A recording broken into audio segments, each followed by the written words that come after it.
7 de dezembro de 1941. O tumulto da Segunda Guerra Mundial entra no seu 27º mês. Xangai. As tropas japonesas atacam Xangai. Os exércitos alemães estão às portas de Moscou, deixando 6,5 milhões de baixas. A Alemanha nazista tem a Europa sob seu controle. Sitiada, a Grã-Bretanha está por um fio. A 4.800 quilômetros dali, os Estados Unidos continuam em paz. 76% de seus cidadãos apoiam a neutralidade. Às 7h55 da manhã, a paz é estilhaçada. 360 aviões de guerra japoneses baixam em Pearl Harbor.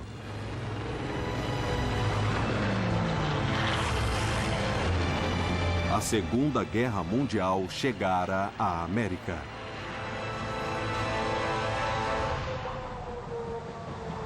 Esta é uma guerra da América que jamais foi vista. Território do eixo, território aliado. De um ponto de vista especial, o espaço. Defesas aéreas, domínio aéreo.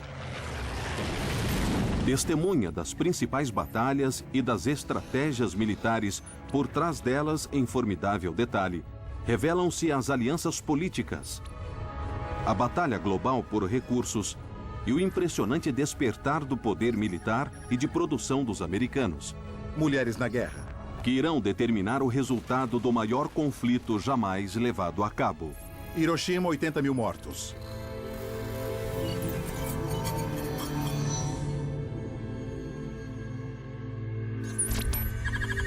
O não provocado ataque japonês a Pearl Harbor irá repercutir em todo o globo. Pearl Harbor. Mas a América temia um ataque. Havia meses. Oceano Pacífico. Desde 1931, as ambições imperialistas do Japão ficaram cada vez mais ousadas. Primeiro, a Manchúria é invadida. Depois, a própria China. Quando a França perde para a Alemanha nazista em 1940, o Japão toma a Indochina francesa. Os Estados Unidos reagem rápido. Os ativos financeiros do Japão são congelados e o embargo do petróleo é imposto. O recado é claro: retire-se da Indochina ou seja economicamente esmagado. Após o embargo, o Japão se viu diante de duas opções: deter a expansão territorial e ceder às exigências dos aliados ou ir à guerra. O Japão opta pela guerra. Nas palavras do primeiro-ministro Tojo, é a glória ou o declínio. É imperativo que eles deem o primeiro e decisivo golpe. Oceano Pacífico, Ilhas Havaianas. Os japoneses sabiam que jamais poderiam competir com os Estados Unidos numa longa guerra naval no Pacífico. Sabiam que não tinham poderio econômico, poderio militar. Mas foi calculado que poderiam desferir um golpe fatal nos principais navios da Armada Americana no Pacífico. Se você pudesse destruir a Armada do Pacífico, a habilidade dos americanos de reagir a algo durante muitos meses lhe seria tirada. Então o ataque a Pearl Harbor não foi só um ataque a um símbolo do poder americano. Era o poder americano no Pacífico. O que a inteligência americana não vê é revelado do espaço. A armada do almirante Yamamoto parte do Japão para a maior agressão da história. Evitando rotas navais e o continente, eles chegam, sem ser vistos, a 440 quilômetros de seu alvo. É o perfeito ponto de vantagem, além do alcance do radar de defesa da América. Mas há uma ótima distância de ataque para sua força militar de 414 aeronaves de ponta. A joia da coroa, o Mitsubishi Zero. Mais rápido que tudo que eles já haviam usado.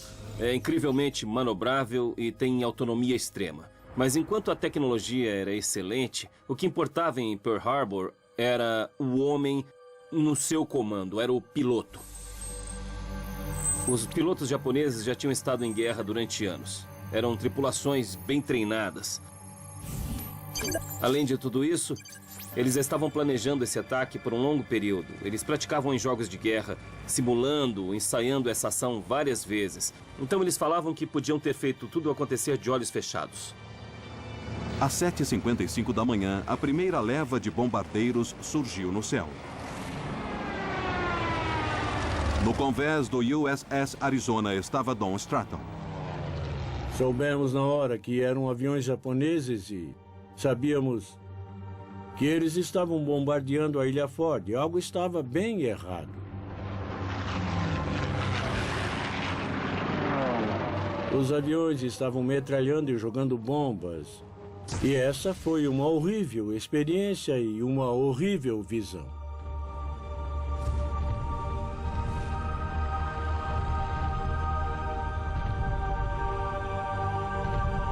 Era um bombardeiro para grandes altitudes que derrubou uma bomba de 900 quilos. Sabe, devastou tudo pelo caminho, e o impacto, e a fumaça, e o fogo.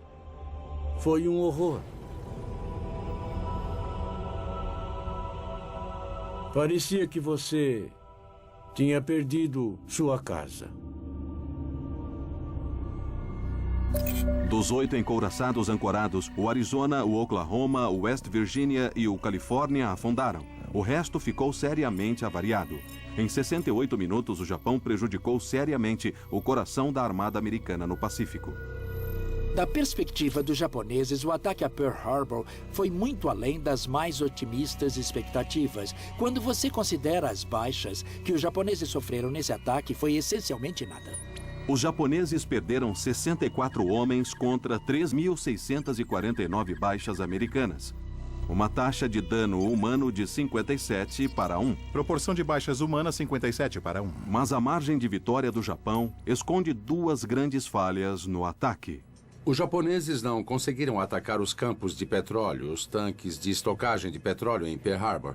Se tivessem feito só mais uma incursão acertando aqueles tanques de petróleo, teriam danificado toda a Armada do Pacífico, que não teria combustível para continuar. Mais importante foram os navios que os japoneses não alvejaram. Os porta-aviões americanos não estavam em Pearl Harbor na hora que os japoneses atacaram. E como as coisas evoluíram muito rapidamente, ficou claro que o porta-aviões iria se tornar o ativo naval mais importante para ambos os lados na Guerra do Pacífico, e os porta-aviões americanos estavam intactos. Suprimentos de petróleo e domínio aéreo. Dois fatores que irão ditar o destino da Segunda Guerra Mundial. E o Japão não atinge nenhum dos dois. Em vez disso, despertou toda a ira do adormecido gigante americano.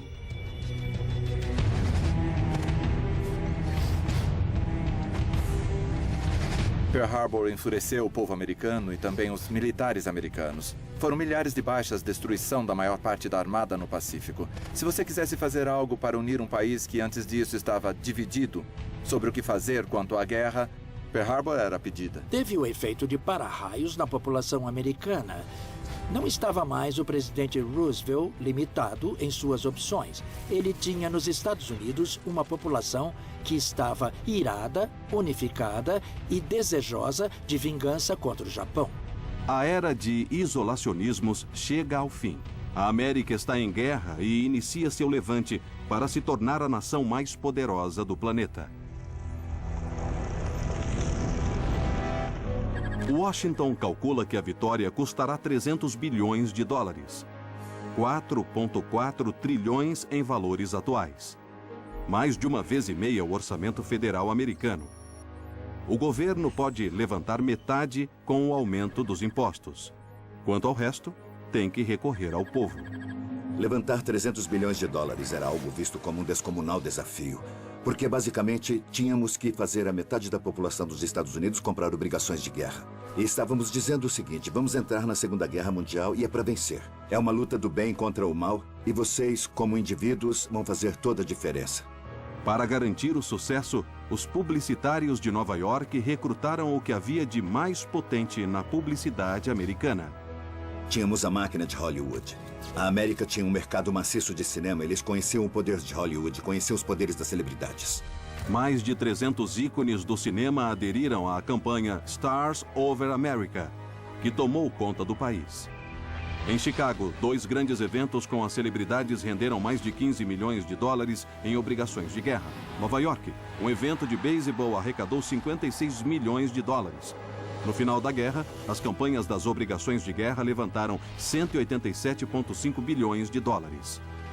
Ter todo mundo alinhado atrás de um objetivo e realizar a transação é algo grande. A América e seus aliados incomodados vão precisar de cada centavo. 4 dias após Pearl Harbor, a Alemanha nazista declara guerra aos Estados Unidos, que agora enfrenta 2 grandes potências com experiência bélica em 2 frontes. Quando a América entrou na guerra, parecia que os exércitos agressores iriam vencer. Visto do espaço, o perigo que a América corre é claro. Sua armada está em desarranjo e seus ativos no Pacífico estão à mercê de um Japão desenfreado. Do outro lado do planeta, seu aliado militar mais forte, a Grã-Bretanha, está de mãos atadas, sitiada pela Alemanha nazista. Europa ocupada. A América está no epicentro do maior conflito da história. Roosevelt tem que tomar a maior decisão de todos os presidentes americanos. Qual inimigo enfrentar primeiro? Franklin Roosevelt declarou que a Alemanha era o único país que poderia vencer nossos melhores amigos em todo o mundo. E eles tinham que garantir que a Grã-Bretanha sobrevivesse. Manter a Grã-Bretanha em pé era essencial para os prospectos de longo prazo de vitória. Um grande porta-aviões propiciaria uma invasão no continente. Se a Grã-Bretanha caísse sob o domínio nazista, o desafio seria quase insuperável. Para Roosevelt, o futuro da Grã-Bretanha é o futuro da guerra. Porém, após 17 meses lutando sozinha, sua sobrevivência está por um fio. 1º de setembro de 1939. Isolada, a única esperança da Grã-Bretanha é manter suas rotas de suprimentos abertas, um frágil sinal de vida que o almirante alemão Dönitz anseia destruir.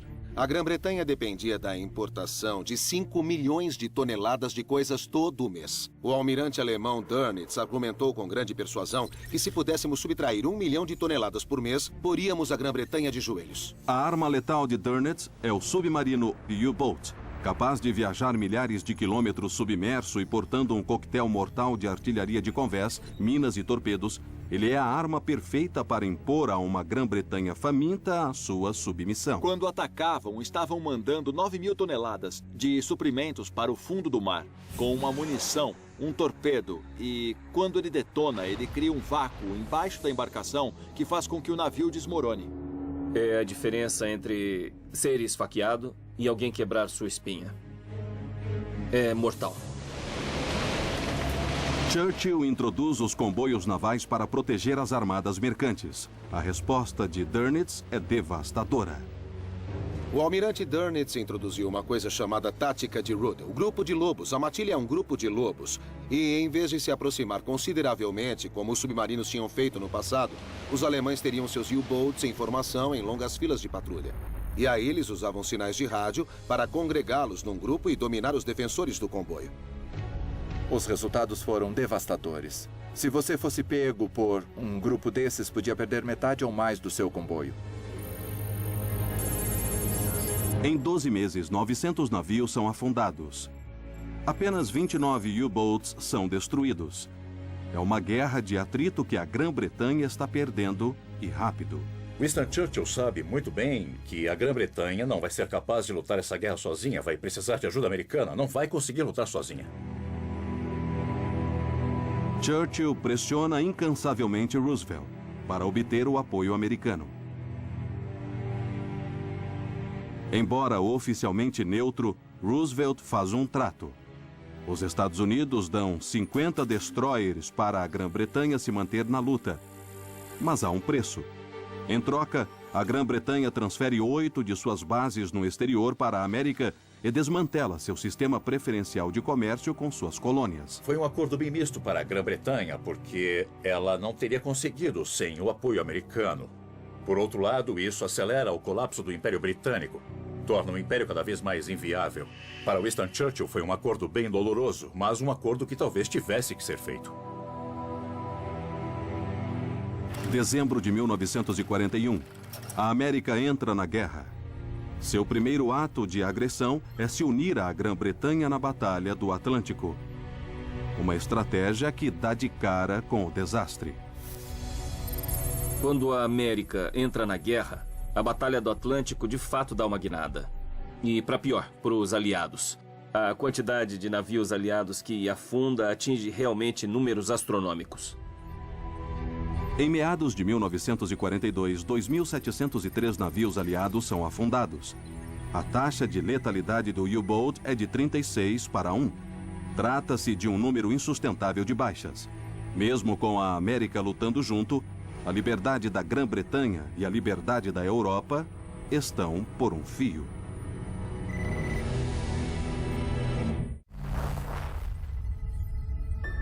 Meados de 1942, a Grã-Bretanha continua refém da ameaça do U-Boat alemão.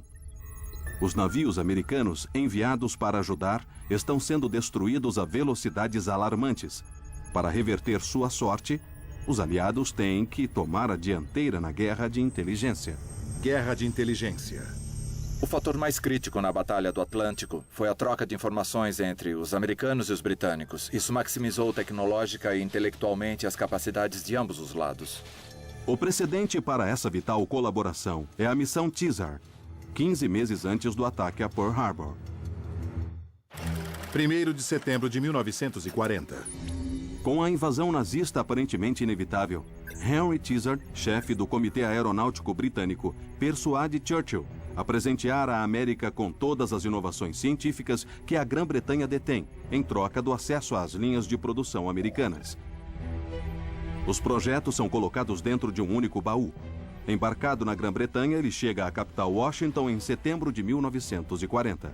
Esse baú foi descrito por um oficial americano como a carga mais importante que jamais alcançou o litoral do país. O baú continha o memorando sobre a viabilidade da bomba atômica, projetos de motores a jato, foguetes, supercompressores, miras giroscópicas, dispositivos para detecção de submarinos, tanques de combustível com autovedação, explosivos plásticos e talvez a mais importante invenção da Segunda Guerra Mundial. O funcional magnetron número 12, um avanço na tecnologia de radares. 1000 vezes mais eficaz que o melhor similar americano. Isso foi revolucionário. Você pode instalar numa aeronave, pode instalar num navio e pode pegar essa tecnologia e levar a qualquer ponto do campo de batalha. As linhas de montagem americanas iniciam a produção em massa do dispositivo que irá mudar o curso da guerra. Seu primeiro desafio: fechar a lacuna mortal no meio Atlântico. Do espaço, o cemitério de navios dos aliados é surpreendentemente revelado. Você pode mandar missões aéreas dos Estados Unidos, missões aéreas da Grã-Bretanha, mas não consegue fechar tudo e tem a lacuna do Atlântico bem no meio. Os U-Boats perceberam isso e se concentraram nessa área. Em abril de 1943, 3.450 navios aliados tinham sido perdidos.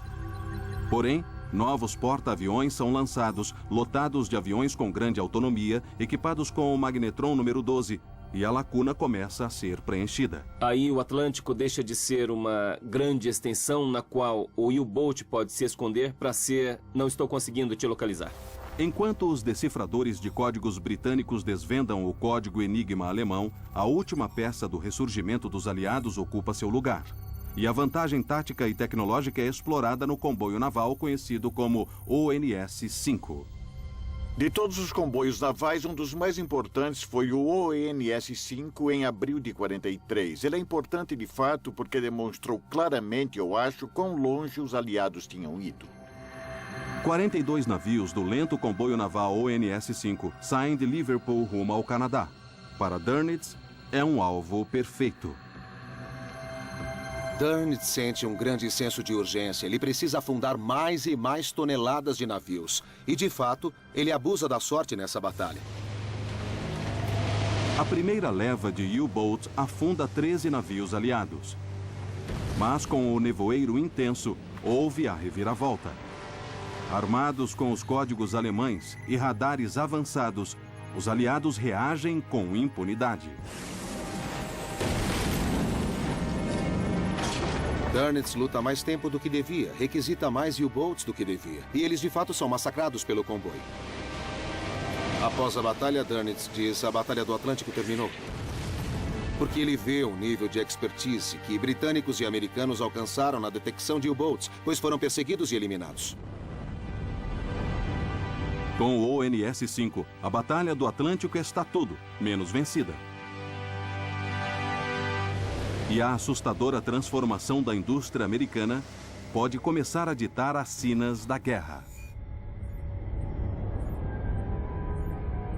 Com o dinheiro e o poder para produzir mais que o eixo, a América embarca numa revolução social e industrial sem precedentes. Havia um comitê industrial de guerra e eles saíam olhando os lugares nos Estados Unidos e diziam: aqui vamos fabricar tanques, aqui os aviões, e depois a população ia para lá. Foi como se na Segunda Guerra Mundial alguém tivesse escolhido o continente norte-americano, o litoral leste, e o tivesse convocado e tudo mais, gente, aportes financeiros, tudo, escorregasse para o oeste atravessando o continente. A população da Califórnia aumenta 53%. Do Oregon, 40%, e de Washington, 37%. 19 milhões de mulheres se tornam o cerne da força laboral americana nas fábricas de artigos bélicos, transporte e agricultura por todo o país.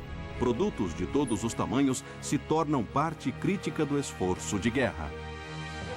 Fabricantes de máquinas de escrever, de produtos enlatados, todos são convertidos, estão todos mobilizados, se preferir, para apoiar o esforço de guerra. As fábricas de carros passam a fabricar bombardeiros e as fábricas de geladeiras passam a fabricar tanques de guerra. Não à toa, isso foi chamado de o milagre da produção. A indústria americana produz 87 mil navios e lanchas de desembarque, 100 mil tanques e veículos bélicos, 300 mil aeronaves, 2 milhões de caminhões, 20 milhões de fuzis e armas curtas, além de 41 bilhões de cartuchos de munição, o suficiente para matar a população do mundo 17 vezes. Entretanto, a decisão da América de enfrentar a Alemanha primeiro tem o seu preço. A ofensiva centrífuga japonesa foi um choque para todos. Pareciam invencíveis. O Japão avança pelo Pacífico irreprimido, capturando territórios americanos, britânicos e holandeses numa sequência de vitórias decisivas. Em questão de 6 meses, eles quase tomaram todo o controle do Teatro do Pacífico. Capturaram territórios por 2 razões principais. A primeira foi pelos recursos. As Índias Orientais holandesas forneciam petróleo e borracha necessários para alimentar a máquina da guerra. Eles também sabiam que a América acabaria reagindo. E aí, muitos dos territórios seriam barreiras erguidas contra os americanos quando eles retornassem. Abril de 1942, a América revida o ataque. Lançado do US Hornet, 16 B-25 dão início à fase seguinte da guerra, bombardeando Tóquio. Para os americanos, o ataque é uma chance de revidar, muito embora não tenha causado tanto dano material. Ele teve um grande impacto na liderança japonesa. Os militares ficaram constrangidos por permitirem que o imperador fosse ameaçado nesse nível. Os japoneses reagiram, voltando os olhos para a base americana no Pacífico, no ponto mais ocidental. Do espaço, a estratégia é clara. Tomar o atol de Midway estenderá o perímetro defensivo para dentro das águas americanas. O plano deles era: vamos surpreender os americanos, vamos tomar Midway e eles serão forçados a sair e nos enfrentar nos nossos termos. O que os japoneses não sabiam era que os americanos já sabiam que estavam vindo. A história dos decifradores de códigos americanos é um desses fatos menos conhecidos, mas com certeza um dos trechos mais importantes da história de como a América venceu no Pacífico. A partir de junho de 1939, a Unidade de Inteligência de Combate da Marinha Americana, sob o comando de Joseph Roquefort, tenta decifrar o JN-25, o código naval japonês, utilizando-se da tecnologia do cartão perfurado e análise matemática. Eles trabalham sem parar. Na liderança até o atol de Midway, o ponto de ruptura acontece.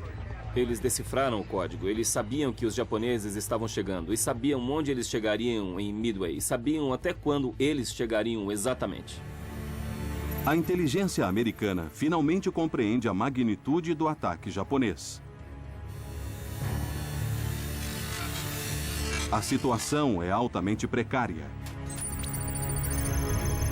Com uma armada enfraquecida e diante de uma força inimiga com experiência bélica, Midway é a hora da verdade. O jeito da Batalha de Midway dar certo para a América era com os porta-aviões no lugar certo e capazes de atacar os japoneses na hora certa. Os americanos tinham que acertar na sua primeira atacada. Às 4 horas da manhã, o bombardeio de Midway pelos japoneses tem início. O que o almirante Nagumo não vê é que a 440 quilômetros dali, a salvo e fora do alcance dos radares japoneses, 4 porta-aviões americanos estão prontos para um contra-ataque. Apenas às 7h40 da manhã é que um avião de reconhecimento japonês avista a armada americana. As batalhas costumam ser decididas em minutos e segundos. E Midway está cheia de importantes minutos e segundos. Quando o avião olheiro finalmente vê a armada americana, o almirante Naguno se vê diante do seguinte dilema: devo equipar meu avião com bombas para bombardear Midway ou devo parar, retirar essas bombas, armar os torpedos e ir atrás da armada americana? Qualquer que fosse a decisão que ele tomasse, teria grande impacto no resto da batalha. Enquanto faziam aquilo, havia um longo e crítico ponto de espera com aviões a postos e grande quantidade de explosivos em volta. Para os japoneses, esse foi o momento mais arriscado. Esse é o momento que a América estava aguardando. 41 torpedeiros Douglas partem para o ataque. Mas os torpedeiros americanos surgem sem escolta, totalmente vulneráveis, e são abatidos. Feito peixe fora d'água, não conseguem sobreviver. 35 dos 41 aviões são perdidos. Nem uma única bomba atinge a armada japonesa. Parece que o Japão desferiu o golpe decisivo.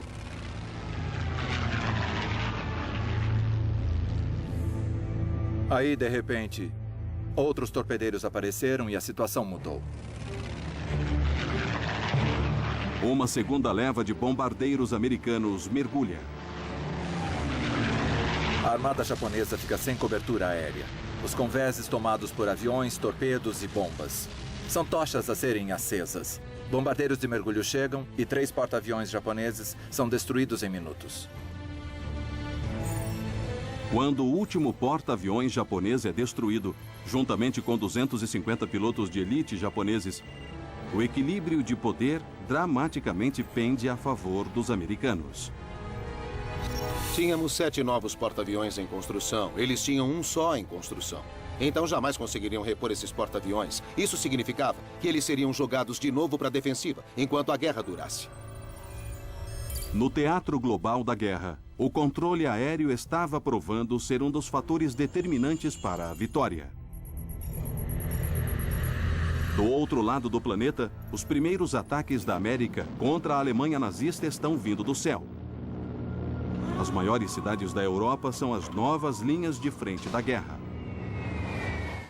6 meses se passaram após Pearl Harbor, e os frontes da Segunda Guerra Mundial estão no momento crítico. A América e seus aliados detiveram o avanço da agressão alemã na Batalha do Atlântico. E detiveram a expansão territorial japonesa na decisiva vitória em Midway. Em junho de 1942, os primeiros bombardeiros americanos chegam à Grã-Bretanha. Bombardeiros.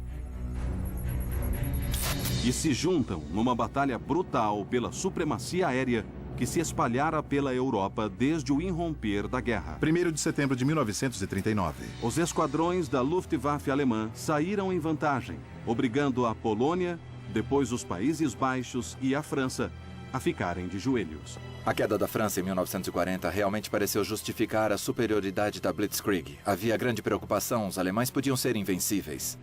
Com a dominação nazista quase completa, Hitler vira a Luftwaffe contra sua última oposição restante, a Grã-Bretanha. É imperativo que a Força Aérea Real aguente firme. O que está em jogo para os britânicos é a sobrevivência. Em 10 de julho de 1940, a Batalha da Grã-Bretanha tem início. A Luftwaffe bate forte nas defesas britânicas e suas metrópoles. Londres, Inglaterra.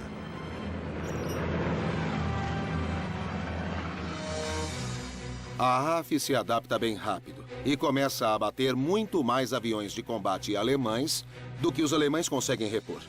1.900 aviões alemães são destruídos em 113 dias. Essa é uma insustentável taxa de atrito. Hitler é forçado a cancelar a Batalha da Grã-Bretanha e começa a reunir forças para a invasão da União Soviética. A Batalha da Grã-Bretanha é a primeira grande derrota de Hitler na Segunda Guerra Mundial. O poderio aéreo é a nova ortodoxia do warfare moderno. Roosevelt ordena que vastos esquadrões de aeronaves sejam fabricados. Na fábrica da Ford em Willow Run, no Michigan, impressionantes 8.500 bombardeiros são produzidos. Mais de 127 mil bombardeiros são fabricados. 13.600 são levados para campos de pouso britânicos. O ataque à Alemanha pode agora entrar em novo nível de intensidade. A chegada da 8ª Força Aérea na Grã-Bretanha teve inúmeros impactos. Garantiu que os alemães não tivessem condições de realizar um outro grande ataque contra a Grã-Bretanha como tinham feito na batalha anterior. Haveria muitos aviões aliados lá e foi um estímulo ao moral dos britânicos, pois finalmente os americanos chegam aos montes. Mas os pilotos americanos estavam num novo tipo de warfare, no qual o mero peso dos números não eram garantia de sucesso. A quantidade de armas que estava sendo lançada para deter os bombardeiros estava custando muitíssimo caro. A taxa de sobrevida estava em 11-1 para a infantaria. Na verdade, era mais seguro ser homem de infantaria em terra na Europa, numa trincheira, do que estar numa máquina avançadíssima voando lá no alto. Após perder 1.135 bombardeiros, a RAF passa a fazer ataques noturnos. Porém, no escuro, apenas 1,5% do total de bombas caem num raio de 5 quilômetros do alvo. Para os americanos, isso era ineficiente demais. Era preciso agir de dia quando era possível ver o alvo.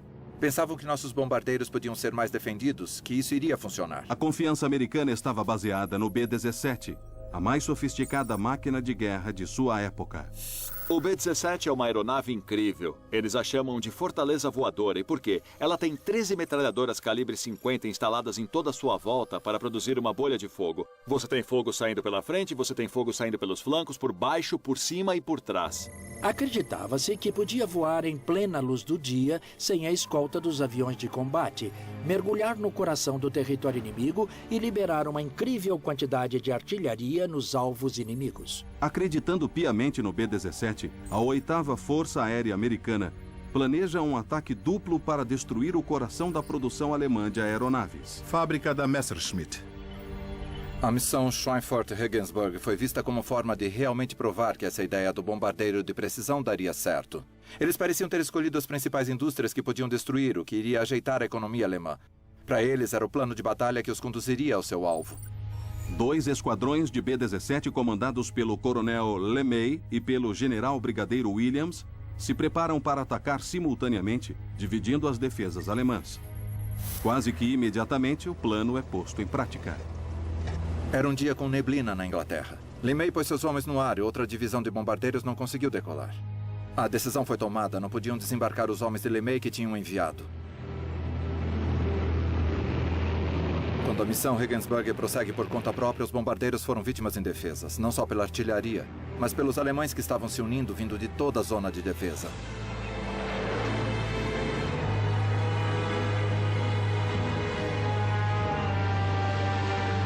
O setor Schweinfurt entra em cena há algum tempo. Após o setor Regensburg, os alemães conseguem se recompor e se reafirmar. E passam pelo mesmo sofrimento.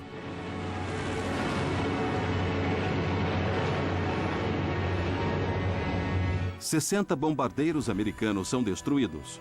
O dobro de baixas jamais sofridas num único ataque. O problema dos aliados era... Nós levamos o marketing da Fortaleza Voadora a sério. Nós levamos a ideia de que ele podia proteger a si próprio com suas metralhadoras e que não precisaríamos de escolta de verdade. E não foi o que ocorreu. A falha é surpreendentemente clara do alto. Falta a proteção da escolta aos caças. Os caças têm autonomia limitada e só pode proteger os bombardeiros uma parte da rota até os alvos, deixando-os perigosamente expostos. Aí nós tínhamos quem realmente mudaria o jogo. Tínhamos o P-51. O P-51 era um incrível caça em muitos níveis diferentes. Mas o verdadeiro segredo era a sua incrível autonomia. Ele acompanhava os bombardeiros americanos quando entravam e quando saíam. Isso significava que podíamos desmontar as defesas alemãs. Podíamos criar um verdadeiro domínio aéreo. É quando você vê a Luftwaffe definitivamente ser varrida dos céus. Com a Luftwaffe destruída, temos bastante terreno livre no espaço aéreo alemão. E, de fato, iniciamos o desmonte da indústria petroleira. Petróleo, a única e mais essencial commodity da Segunda Guerra Mundial. A posse de grandes suprimentos de petróleo era o único caminho para a vitória. Sem petróleo, exércitos mecanizados não poderiam guerrear. Do espaço, a batalha pelas reservas de petróleo do mundo é revelada. A América é autossuficiente. Seus campos petrolíferos são a pedra angular da força militar dos aliados. Em contraste, o estoque alemão de 20 milhões de barris está rapidamente se esgotando. Uma das fraquezas do esforço de guerra alemão era que eles não conseguiam ter acesso a ilimitadas quantidades de petróleo. Então decidiram usar petróleo sintético. E o petróleo sintético era de fato vital para compensar essa diferença. Petróleo sintético, produzido a partir de carvão e gás natural, é a força vital das forças mecanizadas de Hitler. Enquanto ataques aéreos aliados alejam a produção de combustível sintético da Alemanha, a melhor esperança de Hitler é tomar os campos petrolíferos no Cáucaso.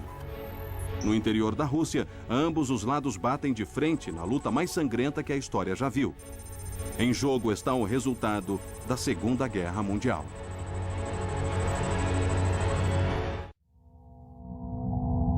Setembro de 1940. Enquanto a América continua neutra, Hitler tem a Europa sob o seu jugo. Porém, pelos céus da Grã-Bretanha, o avanço incansável dos nazistas rumo ao Ocidente é detido. Essa é uma derrota que força Hitler a voltar sua atenção para seu principal objetivo, a conquista e o aniquilamento da União Soviética.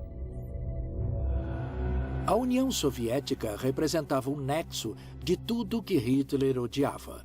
Ele a via como bastião do comunismo e do judaísmo. E se não fosse derrotada, a União Soviética acabaria destruindo a Alemanha e destruindo a raça ariana. Havia também um puro pragmatismo aqui. A União Soviética era o Großraumwirtschaft, o grande espaço econômico. Eles precisavam de matéria-prima, o petróleo, o alimento. E com a anexação da União Soviética, teriam condições de manter uma longa guerra e rechaçar qualquer ataque americano e britânico. 22 de junho de 1941. Hitler lança a Operação Barbarossa, a invasão da União Soviética. Em um fronte de 2.900 quilômetros, o exército de Hitler, de mais de 4 milhões de tropas da Wehrmacht, se avoluma e avança, destruindo tudo o que há pela frente. Esse foi o maior exército que jamais foi reunido na história do mundo. E os alemães demonstraram uma maestria operacional e tática que os soviéticos simplesmente não conseguiram igualar. A barbaridade foi incompreensível. Seguindo as tropas na linha de frente, havia esquadrões de ações especiais. O objetivo era identificar e assassinar líderes políticos e, sobretudo, judeus nas áreas ocupadas. O extermínio de milhões de soviéticos é o implacável campo de teste para o Holocausto. A SS acelera o genocídio dos judeus e outros, vistos como indesejáveis. Mais de 9 milhões são exterminados. Campos de extermínio. Isso foi assassinato em massa industrializado.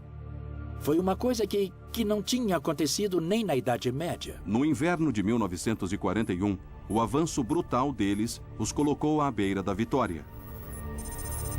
Leningrado está sitiada e as divisões Panzer alemãs estão às portas de Moscou. Buscando um devastador golpe tático e ideológico, Hitler volta sua atenção para Stalingrado.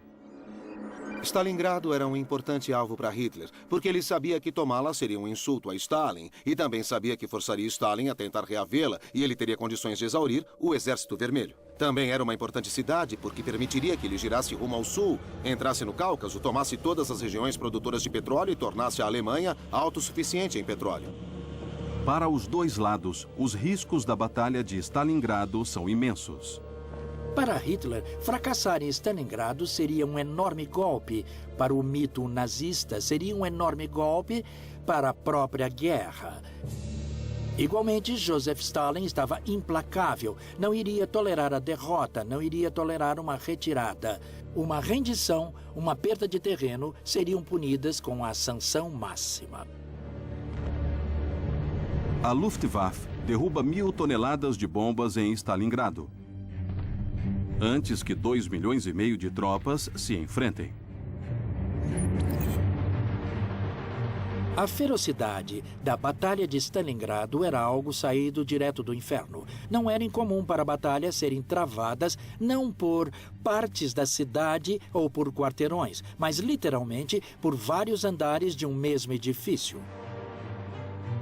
Em alguns casos, os reforços soviéticos foram para cima sem armas, enfrentando a morte certeira. E mesmo assim, mais e mais, eles continuavam chegando. Enquanto a batalha acontecia, o Exército Vermelho lança a Operação Urano. O que o alto comando de Hitler não consegue ver pode ser visto do espaço. Mais de 1 milhão de soldados soviéticos atacam as posições alemãs pelos flancos antes de surpreender os inimigos por trás. A Operação Urano foi um choque total e, de repente, Stalingrado estava cercada. Com o corte de suprimentos, os alemães são lançados no mais rigoroso dos invernos da Rússia. Em condições sub-humanas, eles começam a se desintegrar. O frio era de congelar. O fornecimento de comida começou a cair. As armas emperravam. Foi um pesadelo. É difícil expressar em simples palavras o que foi uma experiência como aquela. Após 5 meses sitiado, o outrora poderoso 6º Exército de Hitler capitula. É o primeiro exército de campo alemão a fazer isso. Quase 2 milhões caíram. Mas para os soviéticos, a maré está virando. O estímulo ao moral soviético mal consegue ser descrito. Os prisioneiros alemães tiveram de marchar por Moscou e isso provou que os soldados nazistas não eram super-homens. Em vez disso, estavam diante de soldados alemães que desistiram, que se renderam, que não fizeram frente à determinação do soldado soviético. Para Hitler, a derrota é devastadora. Instintivamente, ele revida o ataque. Adolf Hitler tentou recuperar a iniciativa estratégica para fechar uma lacuna, uma saliência, se preferir, situada ao redor de Kursk. Visto de cima, o objetivo de Hitler é claro: eliminar a saliência, concentrar suas forças e recuperar a iniciativa. Para os aliados, é vital que seu mais recente parceiro militar resista. O fronte oriental é vital para os aliados porque ele absorve o grosso do poder de fogo da Alemanha. Para ser cruel, foram os soviéticos que mais lutaram e mais morreram em terra. O presidente Roosevelt compromete mais de 11 bilhões de dólares no programa Lend-Lease para Stalin. Ainda assim, as rotas tradicionais de comércio pela Europa são bloqueadas. Colocar a ajuda americana dentro da União Soviética é um dos maiores desafios logísticos da guerra. Eram 3 rotas que podíamos usar. Uma era a rota do Atlântico Norte, entrando pelos portos do Ártico Norte de Arcângel e Murmansk, mares agitados, gelados, de difícil acesso. E uma outra pelo Pacífico até Vladivostok. Mas tudo tinha que ser descarregado na Sibéria e depois levado para a Rússia na ferrovia Transiberiana, que é lenta e demorada. Também havia a rota pelo Cabo da Boa Esperança, entrando no Irã e no sul da Rússia. A rota do Golfo Pérsico é crucial para o sucesso da Rússia, mas torná-la viável é uma tarefa monumental. Nós tivemos que construir uma cadeia de suprimentos do nada. Não havia infraestrutura. Os portos não existiam. Nós que tivemos que construir. Engenheiros aliados constroem desembarcadouros, quebra-mares e cais. Simultaneamente, 720 quilômetros de estradas são construídos e 3.200 quilômetros de via férrea modernizados. Com todas as rotas agora abertas, os Estados Unidos injetam 16 milhões de toneladas do programa Lend-Lease na Rússia, incluindo gasolina, munição e um sistema de telecomunicação totalmente militar. 14 milhões de pares de botas. Alimento suficiente para garantir a cada soldado soviético uma refeição reforçada por dia durante um ano. Porém, mais importantes são os 500 mil veículos Studebaker fornecidos pelas fábricas de Detroit. O Studebaker, de fato, alterou o jogo porque deu ao exército soviético a capacidade de operar em alta escala com uma logística de longe alcance. Outra coisa que esses veículos oferecem é uma vantagem, literalmente, dentro da batalha propriamente. Os russos têm muita artilharia, mas combinando essa artilharia com esse veículo, de repente, eles têm baterias antitanques, atravessando velozmente várias partes do campo de batalha. Para dar aos soviéticos a vantagem tática em Kursk, os aliados fornecem algo mais: informações sobre os planos da ofensiva alemã. Os soviéticos sabiam que eles estavam chegando e aí eles criaram defesas numa escala que realmente jamais fora vista na guerra. As pessoas lembram do caso da linha Maginot na França. Esse lance foi a linha Maginot, mas com muito mais esteroides. Do espaço, a total enormidade das defesas soviéticas se torna clara. 3 linhas de defesa contendo uma vasta rede interconectada de milhares de armas antitanques, zonas de artilharia vistas de antemão e mais de 400 mil minas. É o maior network de defesa jamais construído ao longo de 80 quilômetros. 80 quilômetros de profundidade. 5 de julho de 1943. Mais de 2.000 tanques e 2 milhões de soldados se engajam.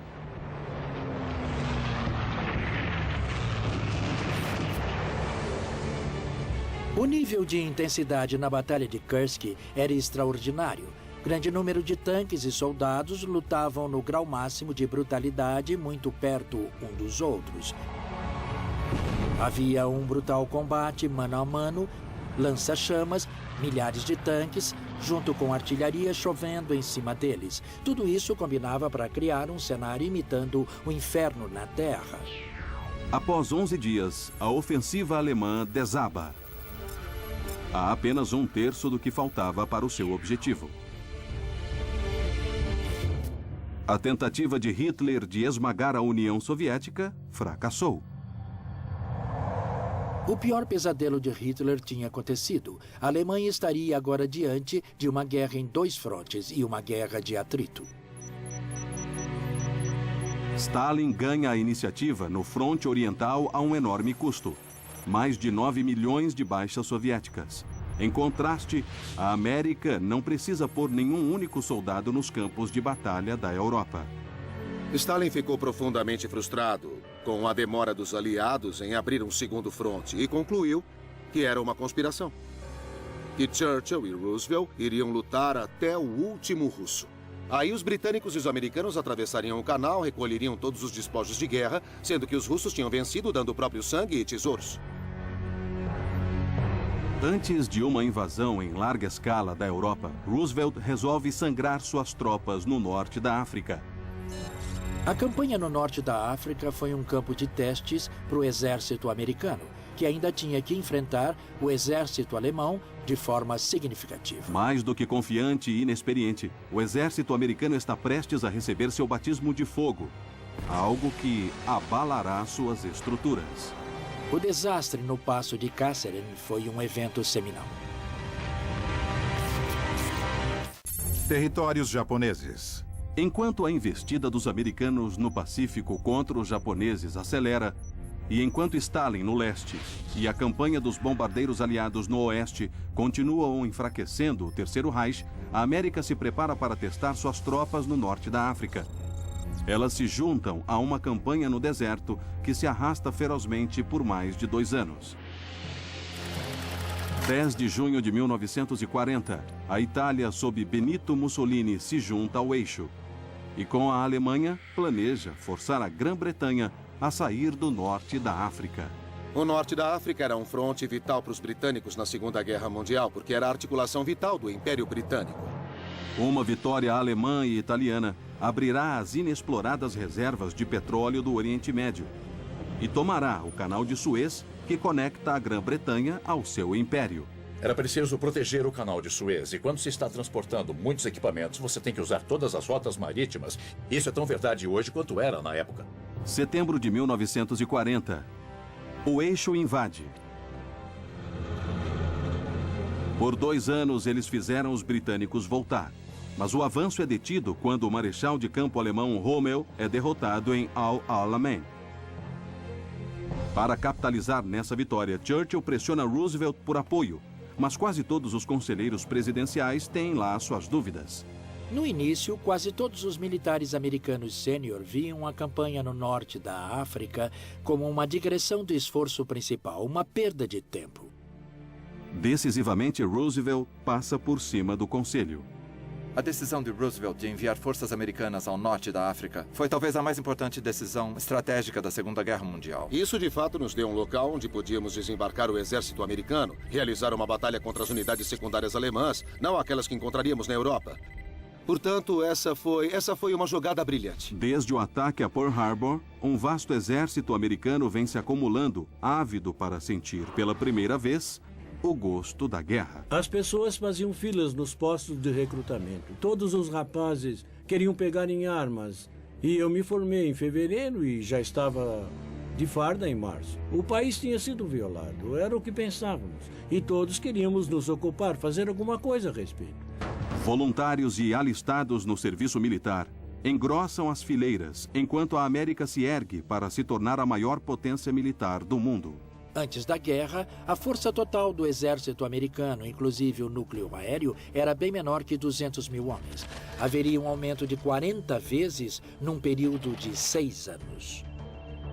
Durante a guerra, as Forças Armadas reuniram 16 milhões de homens, ou seja, 13% de toda a população. Com esse vasto exército reunido, a América está pronta para a Operação Tocha. Na época, a maior invasão anfíbia da história. Operação Tocha. Tocha foi de fato um ensaio muito importante para o dia D. Foi uma enorme operação. Em termos de logística, extremamente complexa. Tocha foi um monumental desafio para os Estados Unidos porque não tínhamos vencido a Batalha do Atlântico ainda. Tínhamos que escoltar tropas, munição, suprimentos dos Estados Unidos direto para o norte da África. Escoltar tropas da Grã-Bretanha até o norte da África, através de águas patrulhadas por submarinos alemães, e depois desembarcá-los em litoral hostil. 8 de novembro de 1942. 73 mil tropas aliadas são despejadas nas praias. E imediatamente os problemas começam. O que vimos no desembarque no norte da África é um estudo de tudo que poderia dar errado num desembarque anfíbio. Virtualmente tudo que podia dar errado, deu errado. Você não saía pela frente da lancha de desembarque direto na praia. Não, você tinha que saltar pelos lados. Isso, é claro, não é o modo mais eficaz de desembarcar. É o mais perigoso, é o mais lento. Várias de nossas lanchas ficaram presas nos bancos de areia. Quando conseguiam retirá-las, o equipamento eletrônico queimava. Felizmente estavam combatendo a França de Vichy, que luta sem entusiasmo.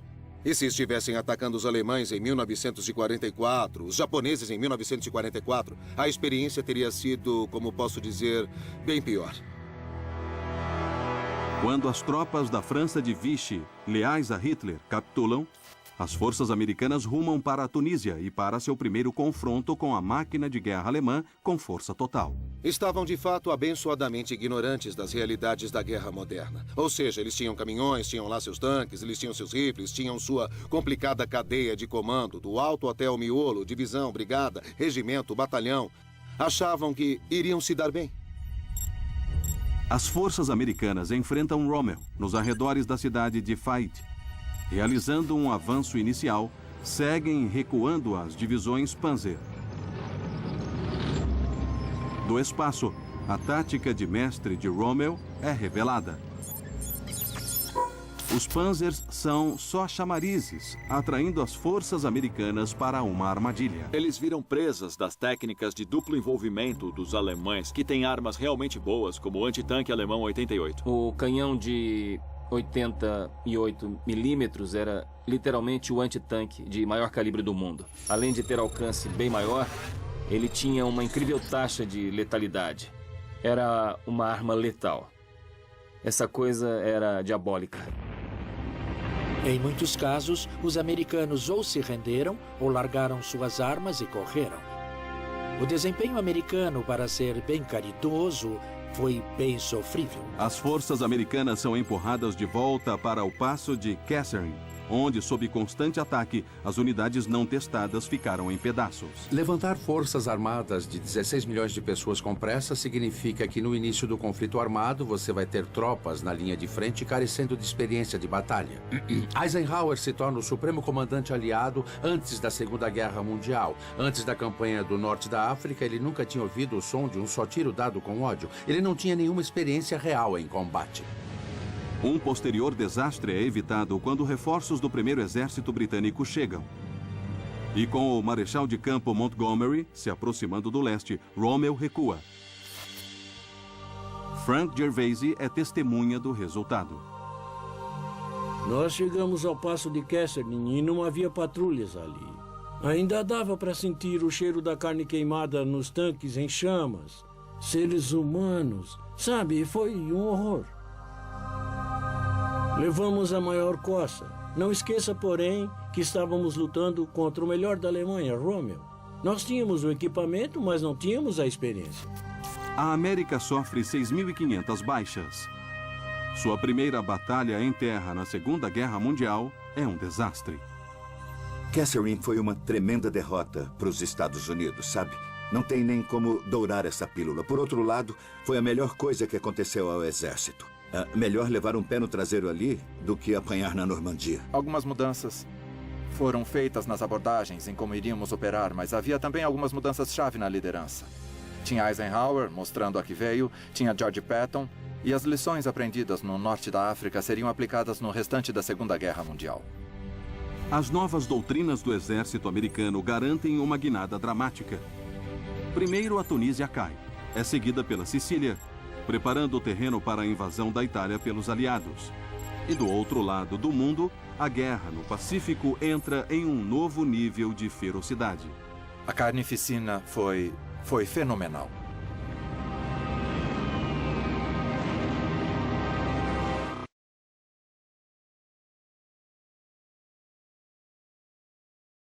Agora está perto do seu potencial de luta contra seus inimigos em 3 continentes. No Pacífico, o número de tropas cresce 457%. Sua armada triplica em tamanho. Com uma força tão vasta reunida, a investida final americana rumo ao Japão tem início. A estratégia americana é uma abordagem em 2 pontas, com o almirante Nimitz com os fuzileiros navais atravessando o Pacífico Central, o general MacArthur com a maior parte das forças do exército vindo pelo sudoeste do Pacífico, ambos se aproximando do Japão partindo de eixos diferentes. A flotilha do almirante Nimitz é a maior da história. A arma perfeita para destruir as fortalezas defensivas do Japão. Uma frota maciça de porta-aviões, destroyers, velozes encouraçados, apoiados por um longo comboio de logística com navios de suprimentos, petroleiros, navios do hospital. O que você imaginar, isso tudo era a letalidade e a industrialização personificadas. A flotilha tem como alvo Saipan, uma das Ilhas Marianas. Seus campos de pouso podem se tornar a plataforma de lançamento para um bombardeio aéreo prolongado do Japão. O imperador Hirohito exige que suas 32.000 tropas baseadas ali o defendam a todo custo. Para os japoneses, a derrota não era uma opção, o recuo não era uma opção. Se fosse preciso perder tudo e todos, eles fariam isso em busca da vitória. Junho de 1944. 8.000 fuzileiros americanos chegam às praias sob intenso fogo dos japoneses.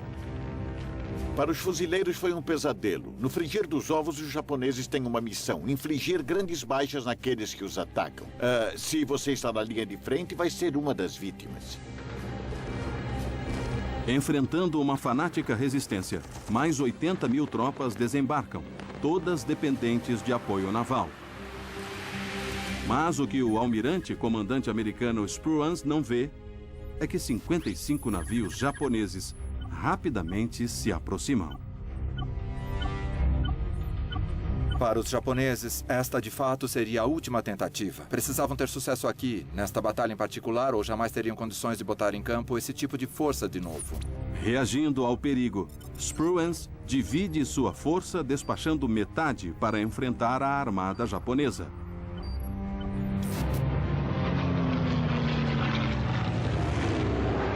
Quando as duas forças se confrontam, a superioridade tecnológica americana é dominante, sobretudo os 480 recentemente desenvolvidos Hellcats.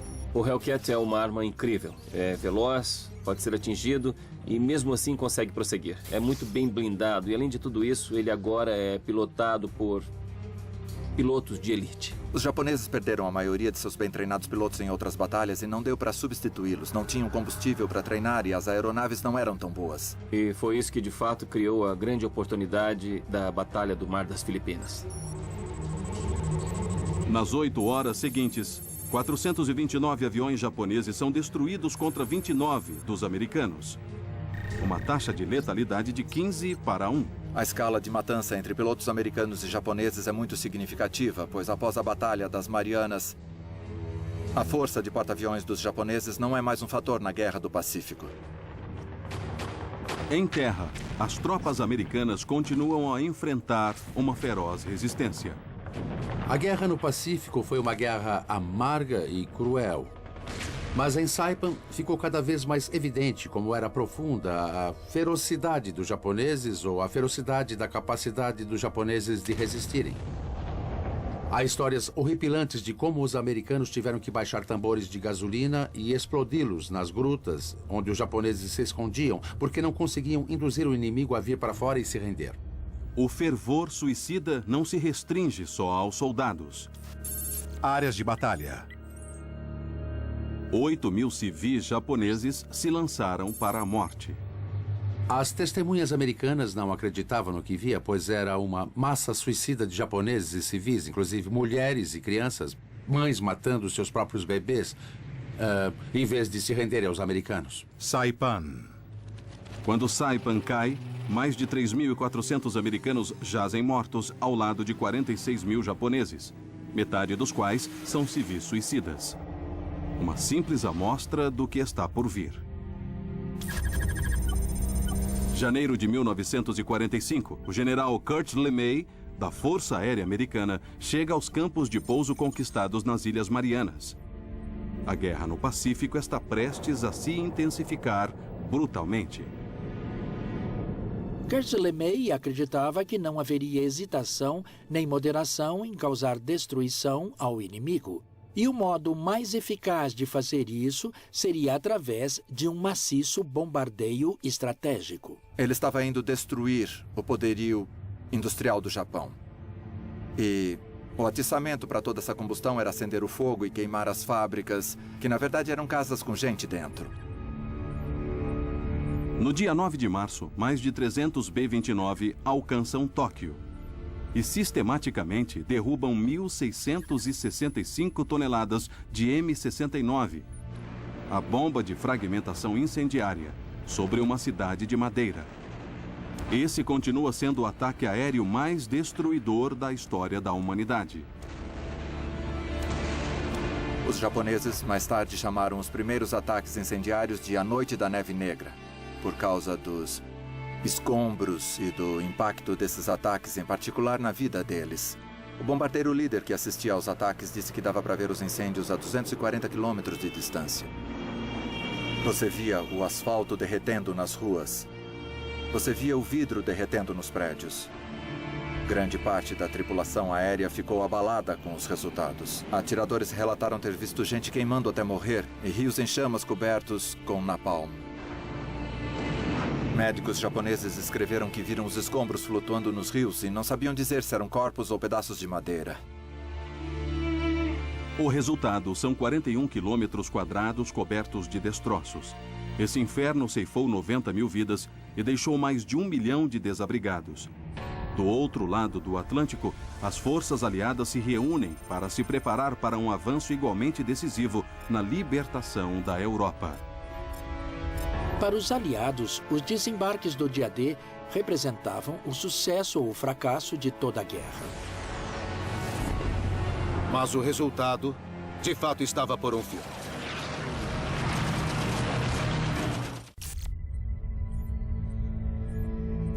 Novembro de 1943. Roosevelt, Stalin e Churchill se encontram em Teherã para planejar a Operação Overlord, a invasão da Europa ocupada pelos nazistas. Churchill adverte sobre os desafios que os esperam. Os britânicos já tinham total conhecimento da capacidade, da eficácia da força de combate da Wehrmacht. A experiência britânica é reprimida. Evacuada de Dunkirk em 1940. Forçada a sair da Noruega e Grécia. Mesmo assim, apesar dos perigos, os aliados determinam que arriscarão tudo numa invasão monstruosa pelo Canal da Mancha, direto para os dentes das defesas nazistas. Para que o dia D fosse bem sucedido, era preciso que 4 eventos distintos ocorressem. Primeiro, os aliados precisavam da mão de obra e do equipamento para chegar até a praia e continuar a reforçar a cabeça de ponte quando os desembarques fossem seguros. Segundo, a supremacia aérea. Os aliados tinham que evitar que os alemães reforçassem suas posições na cabeça de ponte. Além disso, os aliados precisavam de uma grande ofensiva soviética para que a Alemanha ficasse ensanduichada entre 2 exércitos invasores. E, finalmente, o elemento surpresa. Se os alemães tivessem ficado sabendo que uma invasão ocorreria, tudo seria, com certeza, um fracasso. Para vencer a guerra da inteligência, os aliados lançaram a Operação Fortitude. Operação Fortitude. A Operação Fortitude continua sendo até hoje o maior plano de disfarce do moderno warfare. Num audacioso ato de desorientação, um exército chamariz de 11 divisões fantasma, liderado pelo general Patton, se reúne do lado oposto de Calais. Eles tinham que enganar o alto comando alemão, fazê-los pensar que Calais, a rota mais curta para atravessar o Canal da Mancha, era o modo como a invasão iria ser montada. Ali havia tanques, pista de pouso e hangares de mentira. E permitiram que aeronaves de reconhecimento alemãs sobrevoassem essas áreas e pensassem: bom, aqui tem um exército enorme, é aqui que eles vão concentrar o esforço principal. Com a Operação Fortitude cegando o eixo, a verdadeira força de invasão secretamente se reúne. 9,5 milhões de toneladas de suprimentos, 4.000 embarcações anfíbias e mais de 1,5 milhão de tropas. O cérebro encarregado desse imenso desafio logístico de desembarque é o comandante da Marinha Inglesa, Sir Bertrand Ramsay. O plano de Sir Bertrand Ramsay era meticuloso, era complexo e foi ensaiado, foi repassado de todas as formas. O plano é surpreendente. Quase 7.000 embarcações transportando homens e suprimentos, se movendo em segredo até os pontos de reunião. Em uma hora pré-determinada, eles vão navegar pelos estreitos canais livres de minas rumo às praias inimigas por mares imprevisíveis. Simultaneamente, telas navais serão montadas para protegê-los dos contra-ataques do eixo. A abrangência e a profundidade do plano são algo fora do comum. Eu, pessoalmente, participei do planejamento de ações como Tempestade no Deserto, a Operação Liberdade no Iraque, e mesmo assim, com potentes computadores e inúmeros caras inteligentes atuando, foi bem intimidador para a época. Colocar as forças aliadas nas cabeças de ponte é apenas o início. Esperando por eles está a Muralha do Atlântico de Hitler, um network defensivo com 2.560 quilômetros de extensão e considerado pelo Führer como intransponível. É uma combinação de tudo. Desde milhões de minas até defesas específicas projetadas para rasgar o fundo de uma lancha de desembarque. Depois você tem buracos na areia, com metralhadoras e poder de fogo interligado, canhões de 15 centímetros, o que você imaginar. Uma obra violenta, realmente violenta. Havia tropas treinadas que passaram anos ali verificando cada via de saída da praia. Iriam ocorrer maciços contra-ataques, os alemães eram mestres nisso, havia muita incerteza. A janela da oportunidade é desesperadoramente estreita. O comandante supremo dos aliados, comandante Eisenhower, estabelece a data, 5 de junho de 1944. Operação Overlord. Uma vez que Eisenhower tomasse a decisão, ela seria irrevogável. Não havia um plano B. Simplesmente era tudo ou nada. Ou a invasão seria um sucesso, ou a tentativa de invasão teria que ser adiada para sempre. Dwight Eisenhower sentou e escreveu um bilhetinho, assumindo a culpa pelo fracasso dos desembarques, que estava pronto para ser entregue em caso de fracasso. Ninguém do lado dos aliados via isso como certo. Enquanto os aliados bombardeiam a infraestrutura francesa, conectando a Normandia ao leste, 3 milhões de militares estão presos longe da população. Cidades costeiras estão isoladas. O destino do mundo é incerto.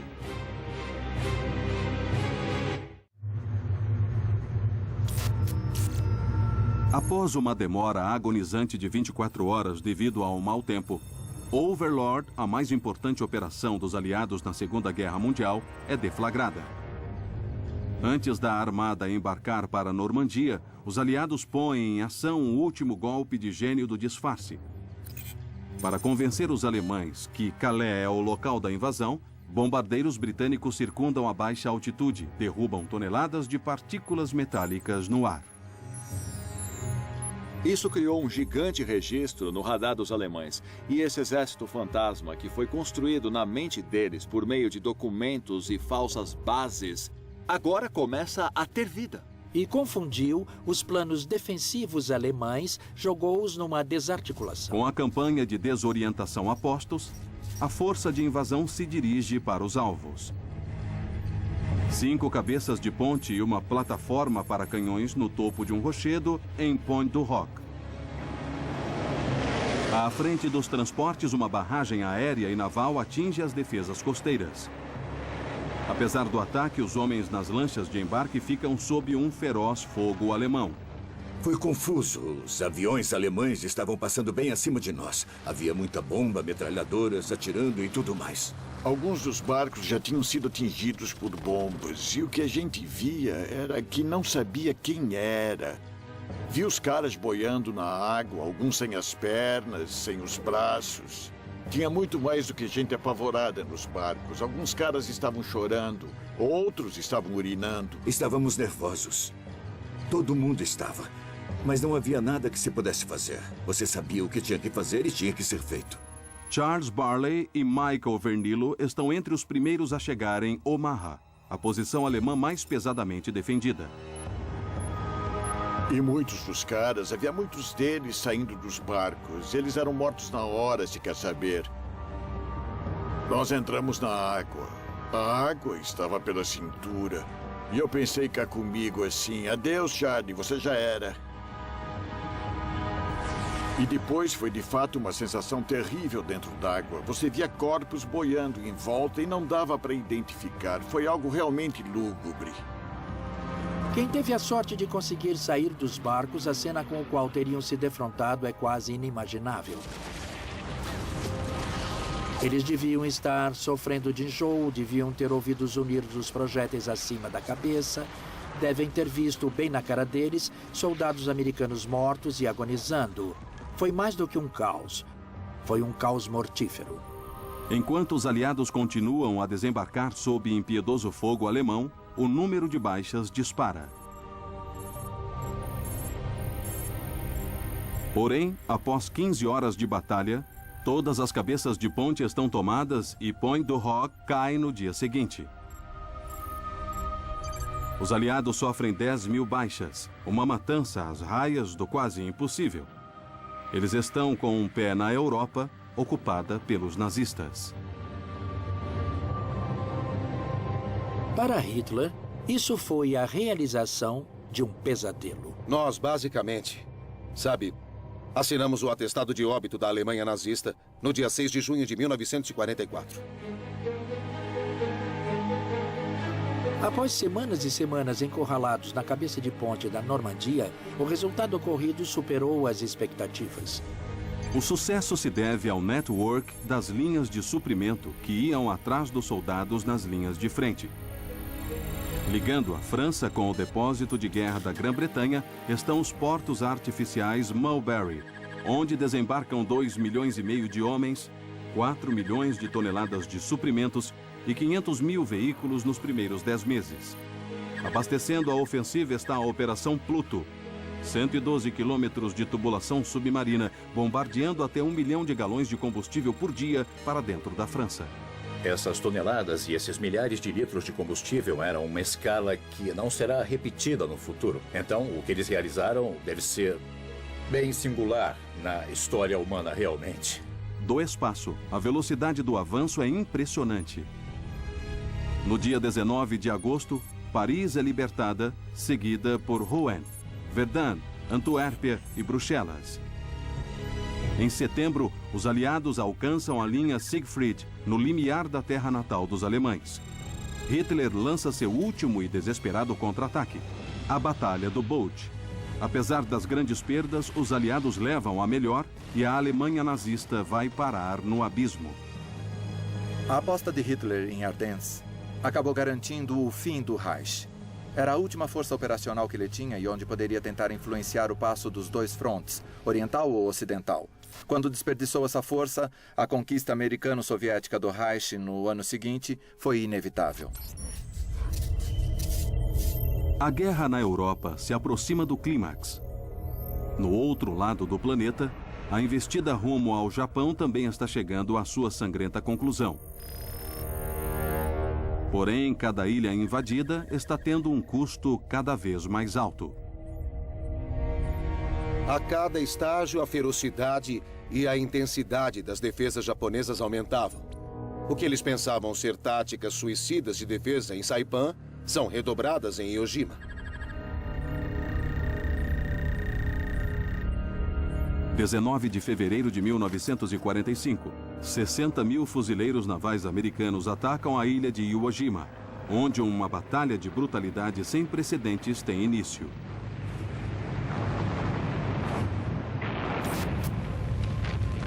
A batalha em Iwo Jima consta como a mais violenta luta que os militares americanos jamais experimentaram. Não havia limite à crueldade imposta aos japoneses que os fizesse perder a disposição. Essencialmente, eles decidiram que iriam morrer ali. Quando você tem esse tipo de fervor suicida, significa que o tipo de tática que você pode ter usado anteriormente não funciona. Então começamos a usar lança-chamas, napalm, tanques muito próximos, um estilo de batalha que aumenta o nível de violência muito além do que vimos nas fases iniciais da Segunda Guerra Mundial. Algo difícil de imaginar. Quando Iwo Jima cai, o Japão sofre 20 mil baixas contra 23 mil dos americanos.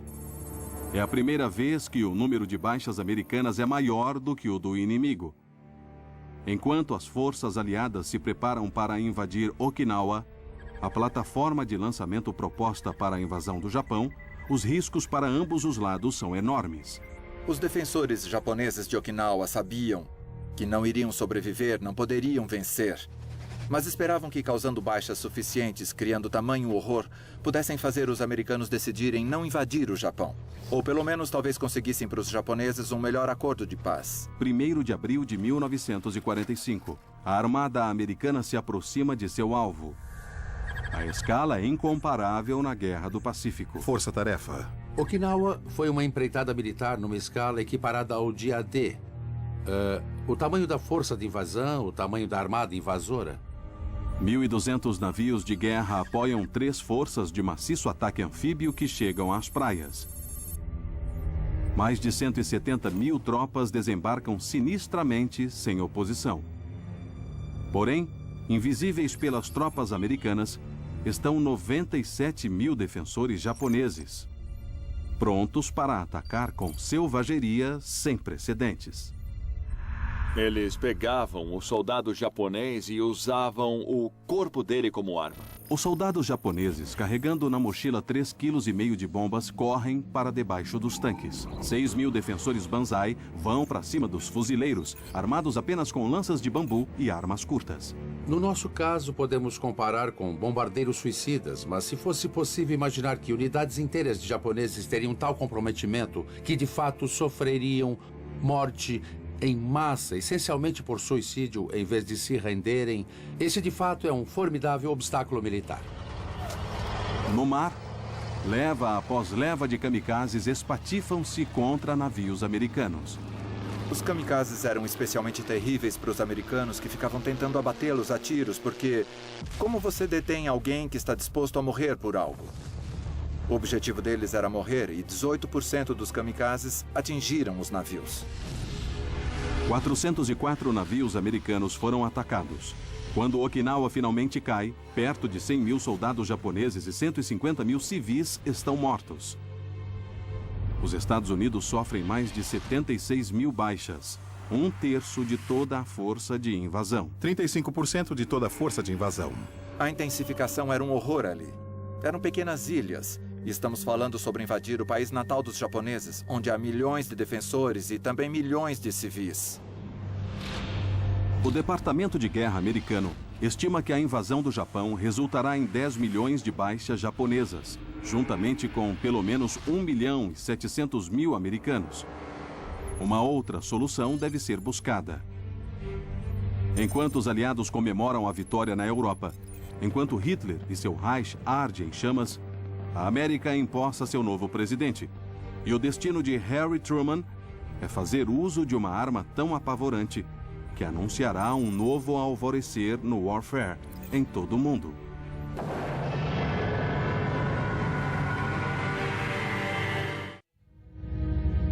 A guerra destruiu o mundo por quase 6 anos. Alemanha e Itália são derrotadas. Apenas o Japão ainda luta desafiando os aliados. Mas uma nova arma está prestes a fazer com que a Segunda Guerra Mundial chegue ao seu clímax.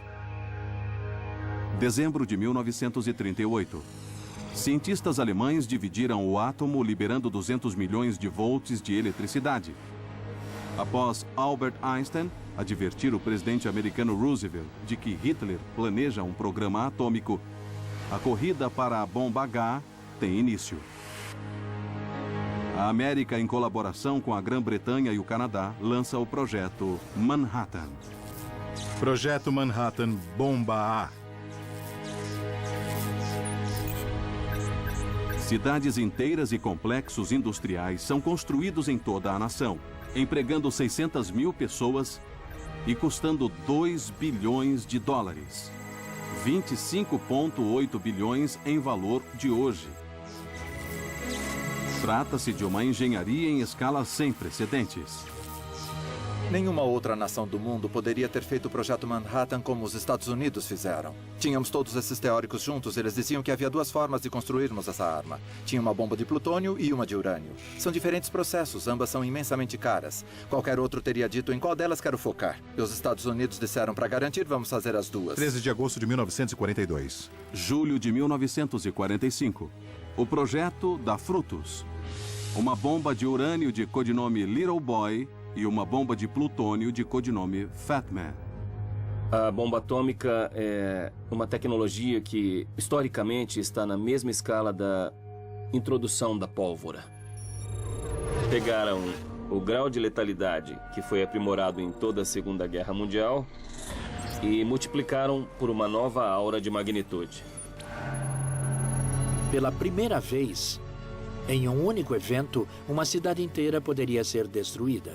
Isso representava uma nova era no warfare. Retornando da Conferência de Potsdam, o presidente americano Harry S. Truman deve decidir se lança a bomba atômica sobre o Japão. Julho de 1945.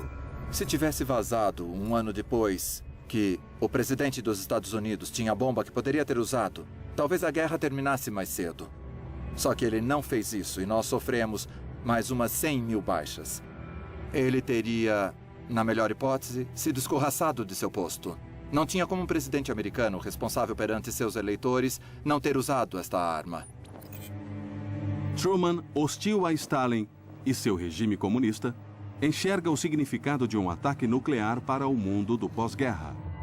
Em 1945, a América enfrentava um grande paradoxo. Havia um longo tempo, claro, que Roosevelt e Truman vinham dizendo: Stalin, por favor, nos ajude com a guerra contra o Japão.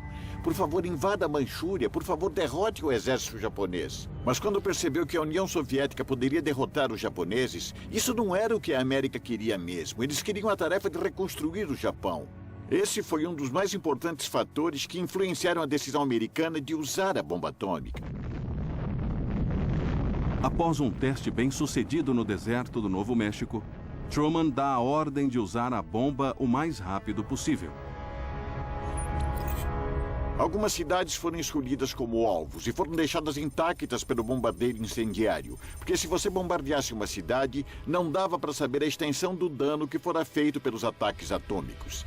Também estava querendo uma cidade com uma grande população, porque assim haveria condições de ver o impacto total. Quando se examina isso, é bem cínica essa decisão de escolher um alvo onde vai ser jogada a mais perigosa das armas já desenvolvida. No dia 6 de agosto de 1945, o Enola Gay zarpa das Ilhas Marianas. Às 8h15 da manhã, hora local, Little Boy, uma carga de 60 quilos de urânio, é liberada sobre Hiroshima. 43 segundos depois, o mundo muda para sempre. A explosão cria um círculo de devastação de 1,6 quilômetros de largura com fogo por mais um raio de 7,2 quilômetros. 60 mil pessoas são mortas na hora e mais 100 mil morrem posteriormente devido às queimaduras e à radiação. Total de morte, 160 mil pessoas. 3 dias depois, Fat Man explode em Nagasaki, matando 80 mil civis. Após a primeira bomba no Japão, houve uma certa dose de descrença. Após Nagasaki, porém, ficou difícil negar que os americanos tivessem nova. Esse era só o começo do que poderia ser um longo padrão de destruição. 2 de setembro de 1945. O Japão capitula. A Segunda Guerra Mundial termina. A era nuclear tem início.